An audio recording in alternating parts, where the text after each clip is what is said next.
Do you talk more than you listen?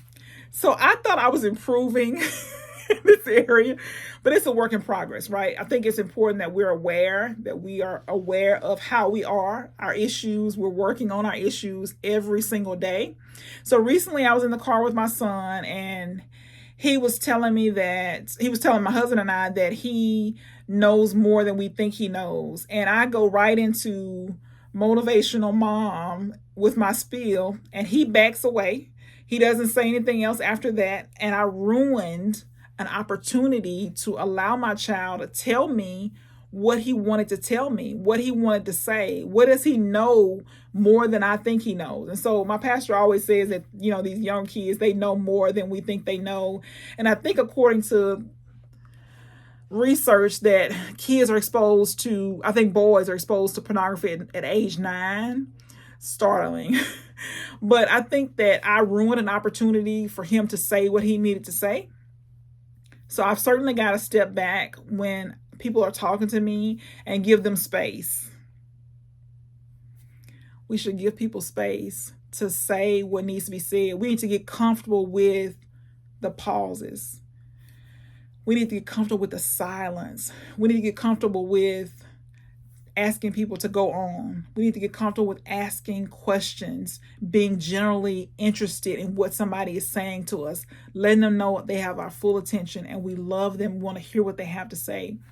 But I blew it.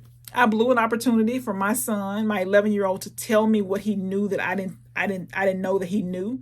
I blew that opportunity, and what I don't want to do is I don't want to keep him from coming to me when he has something that he wants to talk to me about. I don't want to keep him from saying things that he needs to say. I don't want to keep him from asking me questions where I'm going to tell him the truth, and his friends are going to give him these made up concoctions of stories and pieces that they put together from TV and social media and all that. And so if you are a parent, and even if you're not a parent, if you are having trouble listening, just think about being quiet and listening, being comfortable with the pauses and the silence. Think about asking follow-up questions when people are talking to you. Really get interested in what they're saying to you, not just wanting to jump in and say what you got to say, but listening and pausing and waiting and just letting them have the floor. Get used to not having to say anything as far as putting your 2 cents in, offering your opinion, getting in the way of somebody being open and honest with you. Just let them be, let them say what they need to say, and just listen. Just keep asking questions and just listen. And then the final thing is, when they get through talking and you think they're done, just say, is there anything else? And let people be open and honest with you. And so we mess this up when we don't give people a chance to finish what they're saying. And so maybe the silence for them helps them to gather the next thought. Maybe the silence for them helps them to think about what else they need to say, how they want to say it, process something that they've said. They didn't realize it's how they felt.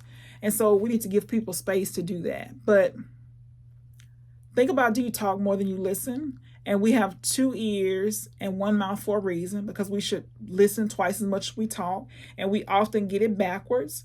So just think about it for yourself today. Can you be a better listener? And how do you do that? Do you have to sit on your hands? Do you have to pray before you have a conversation? Do you have to put, I think John Maxwell says he put an L at the top of a page. Do you have to do that to remind yourself that somebody else has the floor, that somebody else, this is their time to speak. This is your opportunity to listen and be available to them, to hear what they have to say, to hear their heart, whatever it is that they need to say in whatever way, So just think about that today. Are you a good listener?